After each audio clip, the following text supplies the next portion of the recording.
నీ మట్టుకు నువ్వు స్త్రీవైనా, పురుషుడువైనా, యవనుడైనా, వృద్ధుడివైనా, బాలుడవైనా, బాలికవైనా,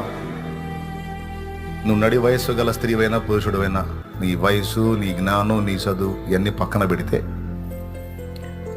నీకు తెలిసినంత వరకు, దేవుని వాక్యంలో నీకు వినబడినంత వరకు దేవుని యందు భయభక్తులు నిలిపి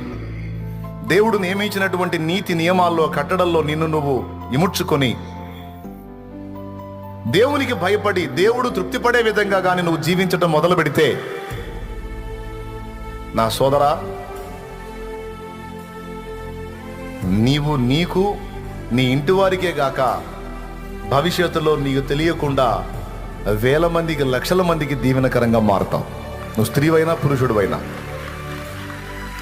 కానీ దేవుడు గీసిన చట్టంలో నిన్ను నువ్వు ఇముడ్చుకోవటానికి జాగ్రత్త పడాలి. మళ్ళీ చెప్తున్నాను ఇంకోసారి క్లియర్గా, దేవుడు నియమించిన కట్టడలను మేరకు